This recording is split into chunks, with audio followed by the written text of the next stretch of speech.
ഞങ്ങളിങ്ങനെ തുറ പറഞ്ഞുകൊണ്ടിരിക്കുന്നതിൻ്റെ ഇടയിൽ അവളിപ്പം ഞാൻ ഇപ്പം വരാം എന്ന് പറഞ്ഞ് പോയിട്ട് ഒന്ന് അങ്ങോട്ട് പോയിട്ട് തിരിച്ചൊന്ന് നീ ഇപ്പം ഞാൻ വന്നു ഇപ്പം വരാൻ പോയതാന്ന് പറഞ്ഞു.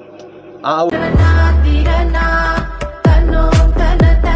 ഒരു കാലത്ത് സ്ത്രീകൾ പ്രസവം എന്ന് പറയുന്നത് വളരെ കൂടുതലാണ്. പണ്ടൊക്കെ തമാശയായിട്ട് ചിലർ പറയുന്നത് കേൾക്കാം, ആ സ്ത്രീ അവൾ പ്രസവിച്ചിട്ട് പോയിരുന്ന് ആ 2 കിലോ അരി ഇടിച്ച് അവിടെ വെച്ചിട്ടുണ്ടെന്ന്.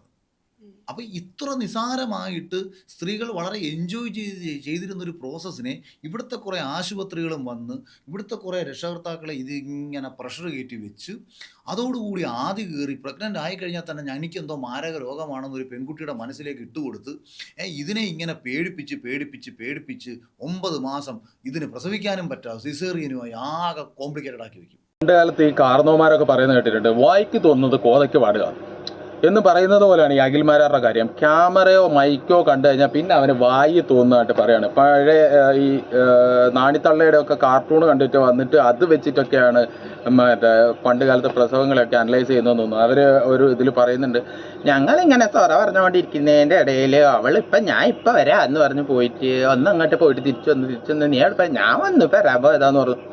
ആ ഒരു കണ്ടീഷനിലാണ് സാധനങ്ങൾ കാണുന്നത്. എൻ്റെ പൊന്ന് ചെങ്ങായിയെ, അവർ ആ കാലങ്ങളിൽ ഒരു പ്രസവം നടക്കുന്ന സമയത്ത് എത്ര മരണങ്ങൾ നടന്നിട്ടുണ്ട് എന്നുള്ളതിനെക്കുറിച്ച് വല്ല ധാരണയും തനിക്കുണ്ടോ?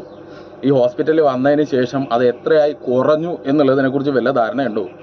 അന്ന് ഈ പറഞ്ഞതുപോലെ അരി ഇടിച്ചുകൊണ്ടിരിക്കുന്നതിനിടയിലൊക്കെ പോയി പ്രസവിക്കും എന്നുള്ളതൊക്കെ ഇങ്ങനെ പറഞ്ഞുകൊണ്ടിരിക്കുമ്പോഴും അന്ന് ഈ ഒരു പ്രസവം നടന്നു കഴിയുമ്പോൾ എത്ര കുഞ്ഞുങ്ങൾക്ക് അതിൻ്റെ അകത്ത് മരണം സംഭവിച്ചിട്ടുണ്ട്, എത്ര അമ്മമാർ മരിച്ചിട്ടുണ്ട് എന്നുള്ളതൊക്കെ വല്ല ധാരണയുണ്ടോ? ഇനിയിപ്പോൾ അങ്ങനെ പ്രസവിക്കുമ്പോൾ പോയി മരിച്ചോട്ടെ, അങ്ങനെ മരിക്കുന്നതൊക്കെയാണ് കാര്യം എന്നാണോ താൻ ചിന്തിച്ച് വെച്ചിരിക്കുന്നത്? ഈ ആരോഗ്യ സംവിധാനങ്ങൾ ഇത്രയും മെച്ചപ്പെട്ട് ഇത്രയും മുന്നോട്ട് വന്നതുകൊണ്ടാണ് ഇന്ന് ശിശുമരണം അല്ലെങ്കിൽ ജനിക്കുമ്പോൾ വന്ന കുട്ടികളുടെ മരണമായാലും ശിശുമരണ നിരക്കായിട്ടുണ്ടെങ്കിലും ഇനി പ്രസവത്തോടനുബന്ധിച്ചുള്ള സ്ത്രീകളുടെ മരണമായാലും ഒക്കെ കുറഞ്ഞത് ഈ ആശുപത്രികൾ വന്നതുകൊണ്ടാണ്.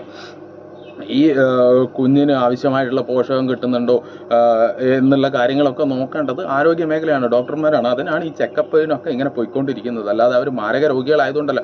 ഏറ്റവും കൂടുതൽ കെയർ കിട്ടേണ്ട സമയം തന്നെയാണ് പുതിയൊരു ജീവൻ ഭൂമിയിലേക്ക് വരുന്ന സമയം എന്നുള്ളതാണ്.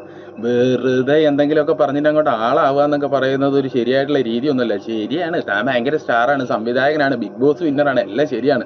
പക്ഷെ പറയുന്ന കാര്യങ്ങൾക്ക് എന്തെങ്കിലും ഒരു ലോജിക്ക് വേണ്ടേ? മൈക്കും ക്യാമറ ഉണ്ടെന്ന് വെച്ചിട്ട് ഇങ്ങനെയൊക്കെ വിളിച്ച് പറയാൻ പാടുണ്ടോ? ശരിയാണോ? ശരിയാ.